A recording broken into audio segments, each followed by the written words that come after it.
The next conversation is called Labyrinth, Entangling Worlds, a conversation with the artists by Emma Wood and Julia Makivic.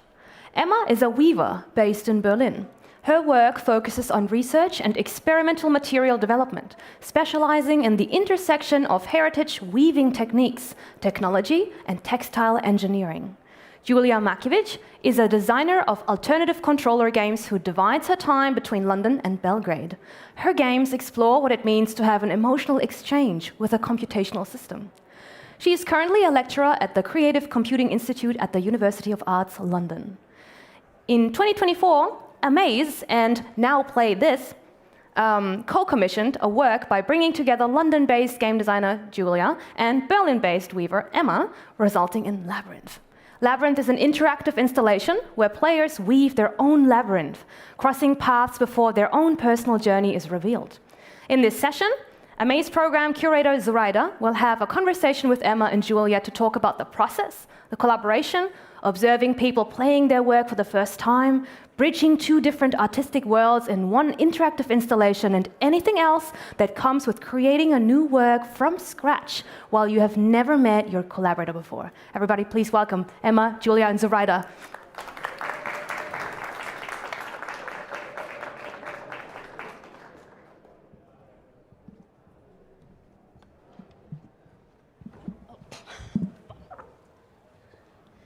Hello, everyone. Thank you for joining us today at Labyrinth, Entangling Worlds. I'm very happy to have you both here, Julia and Emma. So welcome. Emma, can you shortly say something about you that wasn't said in the introduction? Well, I suppose I could start by saying this is my first time at Amaze. And thank you. And I'm new to the alt controller game scene as well, so this has been a really exciting entry for me. And I would say perhaps what I didn't mention is that I also work at the moment as an artistic researcher at the University of Arts in Berlin. So I do everything weave. Yeah. Excellent. Thank you. Julia? Well, I guess something that wasn't mentioned about me was that I previously have a background in front-end engineering, so yeah, I was kind of feeds into my work a little bit, but before I did anything game-related, I was mostly focused on comics and illustration. Wow, so many different things. The Now Play This is a festival, a playful festival in London, and I think I see Lou, who is currently the head curator, director of the festival. So great timing, Lou, to join us. So Now Play This is a playful festival in London, and we had some collaborations before together for commissions, and this year we wanted to start it up again, and there's Nick also from Now Play This. And we worked together on getting a project commissioned, and we were trying to find people that we would fit together and could make a project that would also fit both of the festivals. And Now Play This is in April in London, and then of course now here in May. So there's like two opportunities to showcase work, but then the work is also has different stages, of course. And you had quite a short time to actually make it, right? Like, when did you actually start working on it? I want to say it would have been February. Yeah. I think it was around February that we really started. February and April that you had a thing. Essentially, yes. And I don't know if anyone has seen Labyrinth yet, but it's quite big. And I don't know what possessed us to think it was a great idea to do something so big on such a short scale. But yeah. So it's a very short time period that we actually had, because we applied for money and then we had to wait to see if this was gonna happen or not. So we warned you that it was not this large amount of time, and you started working in your heads obviously already before.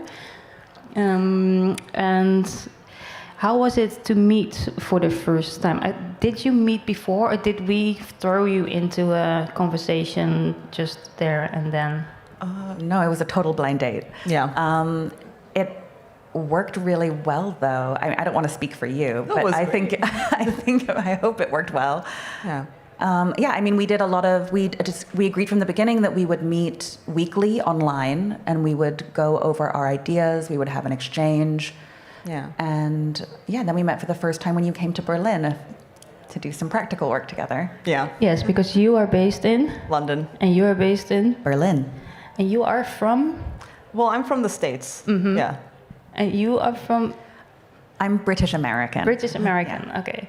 So, and then bringing you together in Berlin. So American, and then also bringing. Okay, cool. Yeah. So you came to Berlin for the first time to meet. Oh, not for the first time, but to meet each other. Yep. You have a studio here, Emma. Yeah, my studio is actually around the corner, which has been incredibly convenient these few days. So we can all go there. Sure. What's in your Give me a studio? heads up. In the studio, I have, well, primarily they're my looms. I have 6 looms of varying sizes and functionalities. I have my main work table. I have my overflow work table, which is for when I need it, so that's always full. And then I have a woodworking shop in the basement. Amazing. I want to visit. Okay. And you, what does your workspace look like? Well, I have a room with a computer and a 3D printer, and also my closet. What's the closet, the storage space for all your stuff? Yeah, clothing, my electronic components, my shoe collection, just a lot of different things. Things that belongs in closets and other things. Yeah. Basically. And so just to reiterate, weaving person, alt control person. So this is why there's looms and woodworking in there.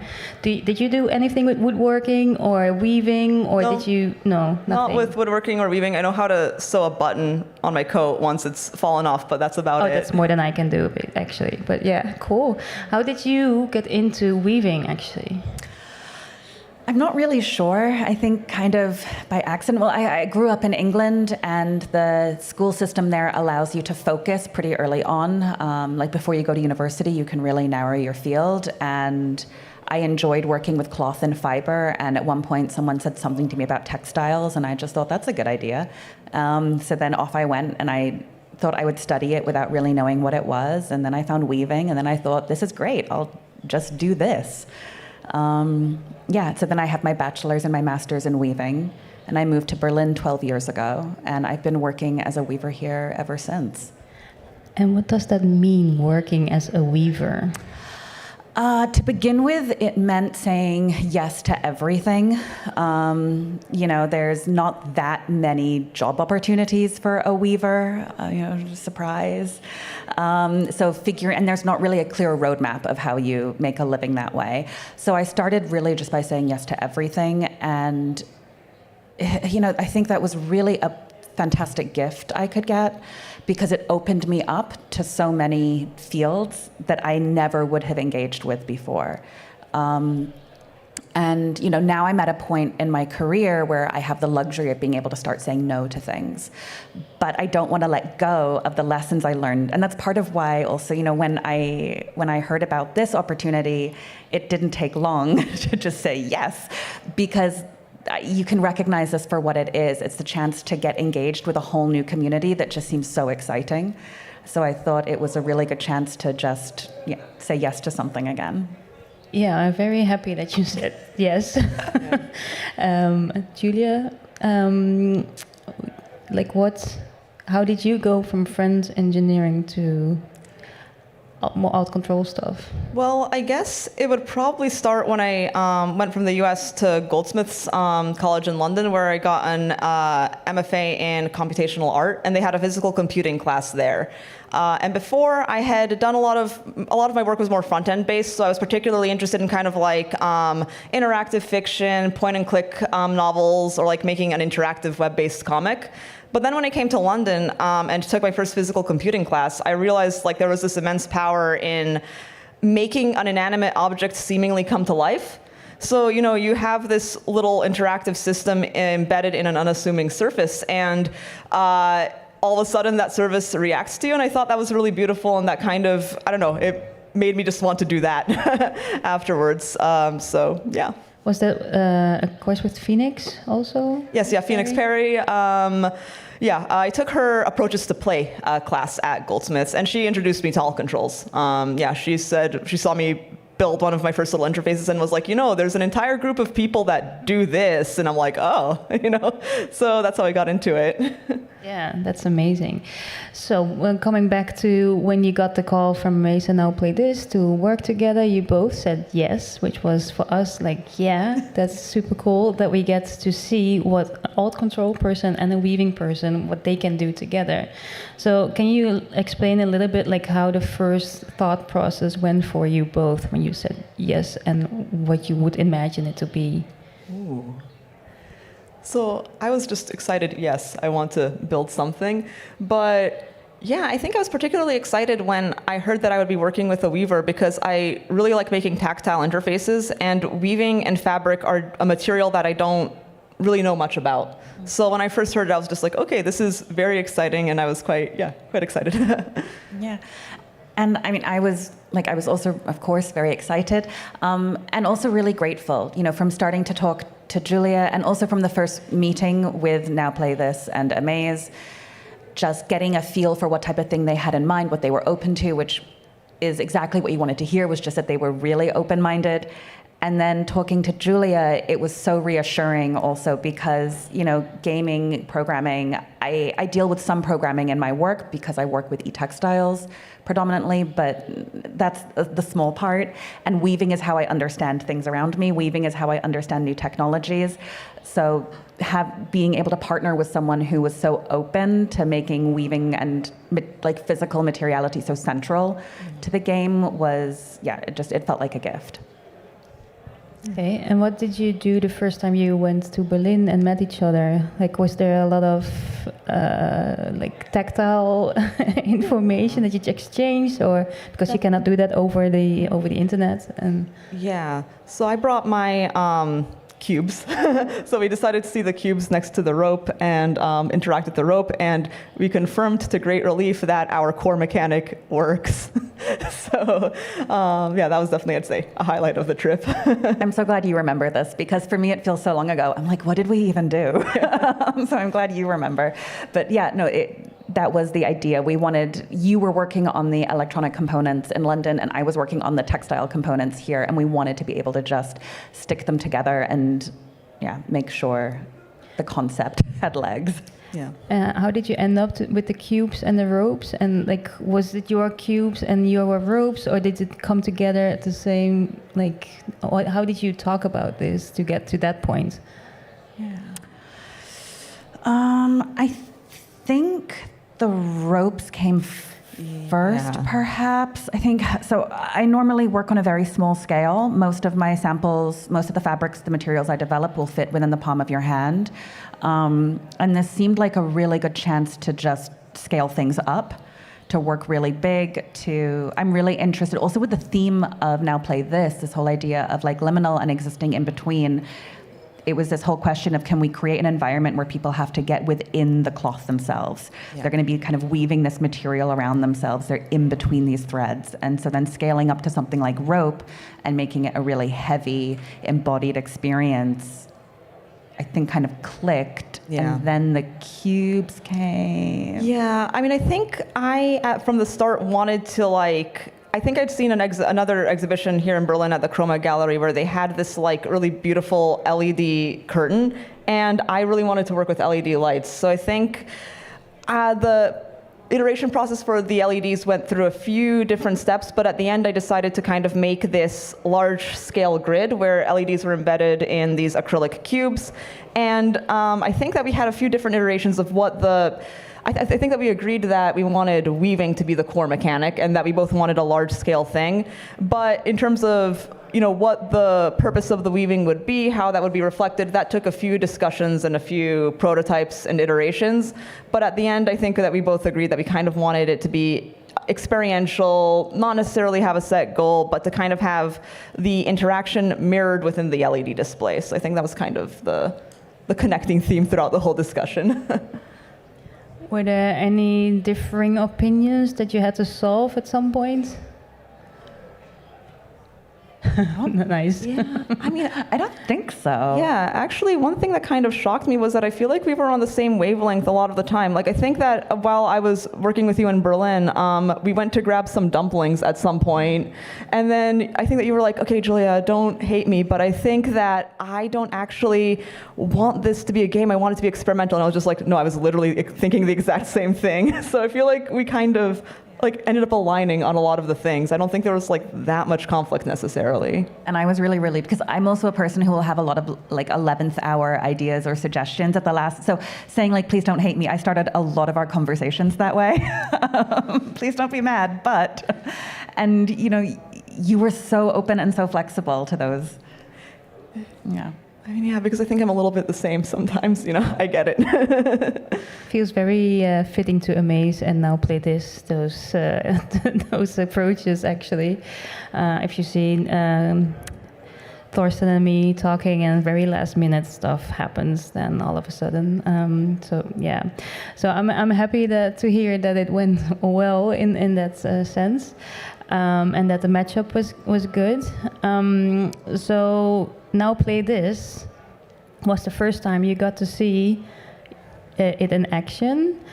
The first question though is, did you finish it right before? Did you finish it while? Did you finish it 2 weeks before? How did just curious. Right before. I think right before is the correct answer. I would say the correct answer is during. Yeah. Yeah, I mean, you were done before. Yeah, I think that there was always just little touch-ups here and there, that happened throughout the festival. But yeah, I think I feel like right before I was just you know what, it's gonna be as good as it's gonna be for this portion. So yeah. Can you briefly explain to what Labyrinth is? Sure. So Labyrinth is an open play experience. I like to refer to it as playing just for the sake of playing. There's no right or wrong way to go about it. And the idea is that you're encouraged to engage with materiality, with textile materials, to feel the weight of the material, and to allow yourself to become physically immersed in the experience. Change the level that you're used to being at. You don't have to stand. You can sit, you can crouch, you can lie down in it. You can work together with other people, where you can work in harmony to create patterns, or you can work in opposition to each other. The ropes are really heavy as you make these connections.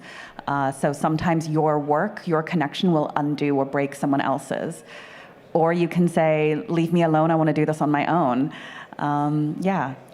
And because we don't have an image, of course, sorry, can you explain what it looks like? Ooh, okay.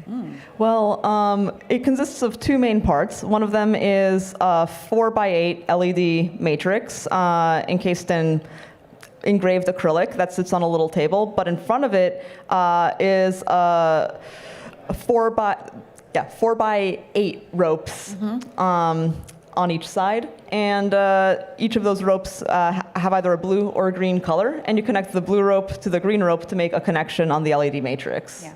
Think like CrossFit meets Twister is the kind of layout. Okay. Did that clear anything up for you? Do you now understand what Labyrinth looks like? For the people in the audience, you can just go and look at it at the Enchanted Controllers exhibition, which is a beautiful alt control exhibition. For the people watching online, you can go to the website and see images and video of it on May's website. So please go there for more information if you got curious.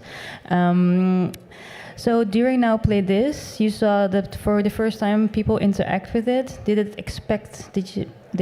as you expected it to go?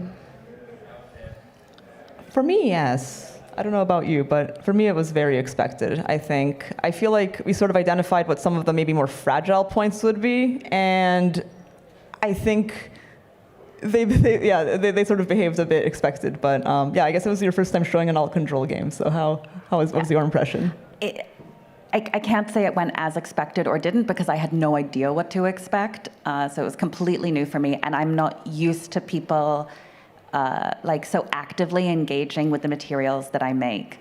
So it was just I mean, it was so, I don't want to sound like schmaltzy, but it was like so heartwarming. It was so encouraging to see people really get excited and willing to engage with the game, to really want to kind of like wrap themselves physically up in it.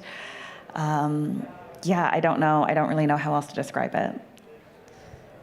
Did you get any feedback from So Now Play This is quite a festival where there's a lot of families and general audience, so it's not necessarily game audience like we have, or game development industry as we have here, but it's more like all kinds of different backgrounds and families with children.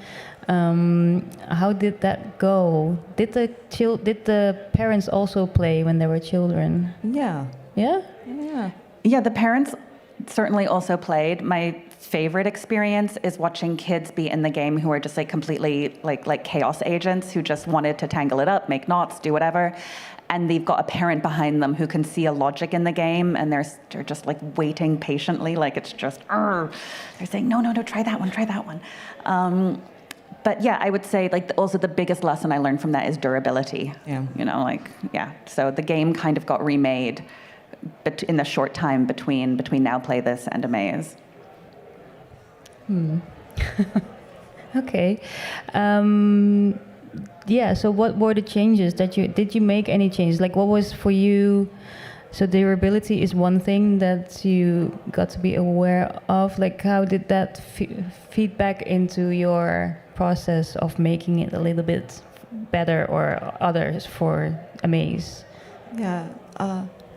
For me, I guess I think you were in charge in durability mostly, because we discovered after the LED cubes had fallen several times that they're actually quite durable. But for me, it was mostly focusing on user feedback. So when a user gets like an encouraging exploration, so if a user makes a particular pattern, they get awarded with a nice animation. So for me, it was just like highlighting just adding more, I guess, juice to the user feedback. But I think, yeah, you were mostly focused on durability. Yeah, the only way I can make this thing more durable now is to learn how to weld. Like that's the next step. But yeah. Learn how to weld? Why? I mean, I'll do it. Okay, so next project is a welding project, yeah. And for you, and what would you want to learn? Ooh. I mean, I think I would mostly just want to see how we can make it bigger, more rope, more cubes, a whole wall full of cubes. Was it? So, yeah, wasn't it originally planned as a life-size big installation, like more in the space? Yeah, I mean, I think this is definitely, I think, larger scale than either of us have ever worked before, but I think, yeah, we would love to make it a little bit bigger. Yeah, I think it's you get bitten by the bug. You start to make something. I think, we did originally want to have it be completely huge, and then there are just very real constraints of your time, location, the fact that this piece has to travel between two countries, that we're in two different countries.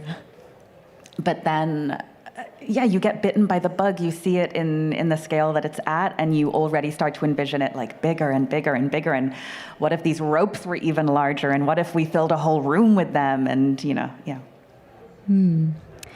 So what will the future bring? Will you work more on this? Will you collaborate on other projects? Like, any plans? We haven't had that conversation yet. Do you want to keep seeing me? Like, are we going to keep doing that? Yeah, I mean, I personally would love to. This was great, but yeah. Okay. Are there any questions from the audience or remarks or things that you would like to have explained more because it was unclear, or something that you want to ask a person who weaves? Like, you don't get to talk to a person like that too often. Yep. You did just kind of ask a similar question that I was hoping to ask, which is about future projects.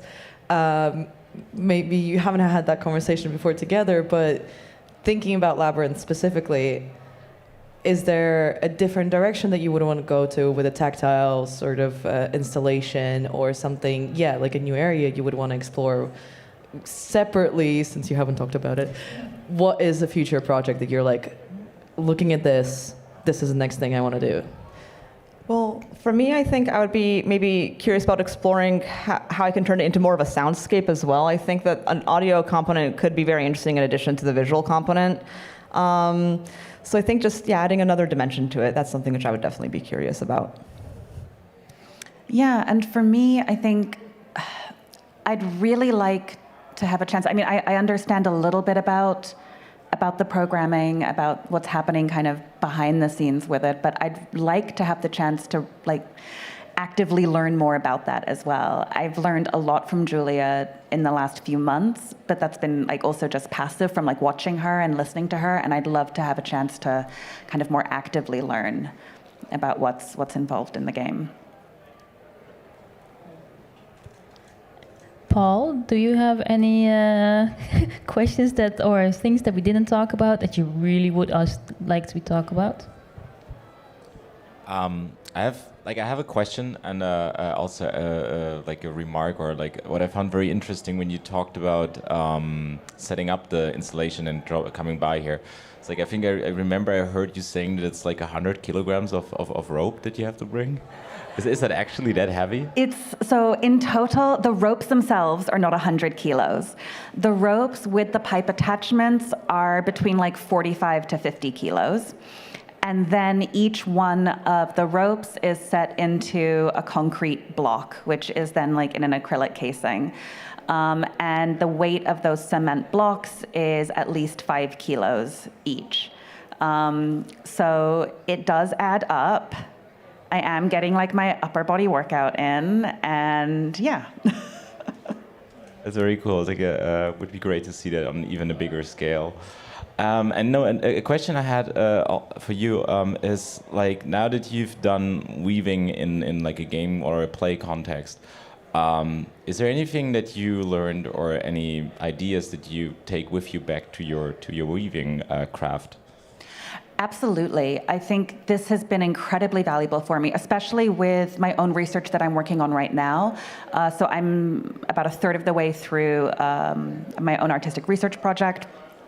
And I developed textile sensors, like so soft sensors as a key part of that, and understanding how people engage with materials, especially people who are used to interactive experiences, but perhaps not through the medium of textile. I'm learning so much from how people engage with these materials, and I'm getting to witness like what people want to know about them, what things they're drawn to, and I really hope that then I can reflect that in my own separate research.